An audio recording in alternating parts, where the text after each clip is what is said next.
It's really nice to be catching up again and talking about where you've come to from our last coaching conversation. Been busy. You've been busy. Yes. So tell me more about that. Since our last coaching session, I've married, changed jobs, done a bit of renovating on the house. Holy dooly. Just for a few things. Wow, really? So let's talk about how those things fitted in with your life map that you did in our last session. Well, I guess a lot of our life mapping I thought was about career, but in the end it was about the lifestyle that I wanted. I guess getting married is the biggest part of that, which was wonderful. Congratulations. Thank you. Very happy. And so what did that mean for you, that the marriage? It focused me again on what's important, the family and what my home life is like, and that work is only a part of the whole picture. It's not everything.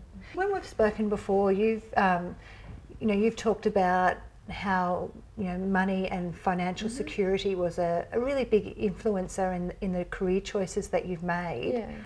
And you've made a different choice at the moment to take a job with half the salary. Yes, yes. Which is not ideal. I think I was looking for a small step down, but in the end, to have the sort of hours that I was after and staying home, it had to be like halving of my salary, which was frightening. Yeah. And I knew things were going to have to change. You can't keep living the same way, but I knew it was going to be worth it. Yeah. Vicky, I think, is now more so is around recognising what's important to her. So she's saying, look, work is still important to me, but at the moment, what I really want to be spending time is I want to be spending time more on my family and my relationships. And I know that work's going to be there for me when I decide to kick that up. I knew things were stressful and that I was struggling, with times and stuff like that. But then my health started to deteriorate, so I was getting sick, and sick to a point where I actually couldn't go and attend sessions that I was at, losing my voice. Or, look, the worst and the most disappointing thing for me is I noticed I would, almost not like road rage, but I would be with the windows closed commenting on other drivers, which would never have bothered me, or making comments about other people in the way they did things. Oh, she shouldn't cross the road there, or I wish she'd move her trolley. Those little things. I just would not do that. That would never bother me, and that was constant. And I saw it, number one, but also even my husband sort of said, hey, that wouldn't normally bother you. And you start to think, I'm actually changing my whole personality. I'm becoming so short-tempered, or so, all these things that I don't value in anybody, let alone myself. And like just breaking down and like just crying about that and just saying, I've changed. I think what I've seen happen is that Vicky has tuned into listening to herself, and often we don't do that. It's actually a really good habit to develop.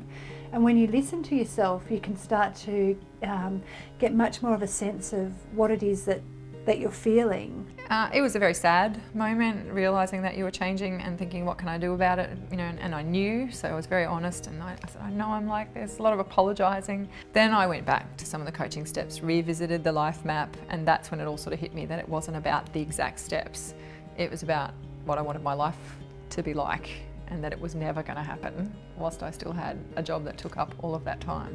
We spoke last time about the fact that what I was currently doing wasn't going to fit with that life plan, but trying to change that was just really, really stressful. I found that the most difficult thing I've done in my career. Yeah. And the conflict between what your life plan was and what your previous job was around the amount of time that you were spending in that previous job. Spending away as well. Right. So, hearing Kiara say to me, oh, it's good to have you back, Mum. I thought, where did I go? Yeah. I couldn't go anywhere.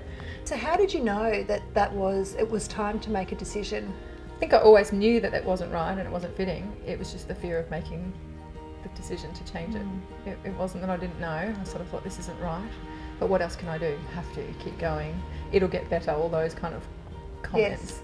Whereas it only gets better when you make a change. Yeah.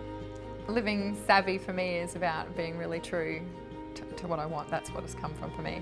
And I guess accepting when other people say you're very strong or you're very smart, or you're actually going, oh, okay. So, and it doesn't mean you have to do something with that and go and tell everyone that. It just means have that inner confidence to have a really good go at what you want. So yeah, for me, living savvy will actually be me stepping up with courage to live the way I want.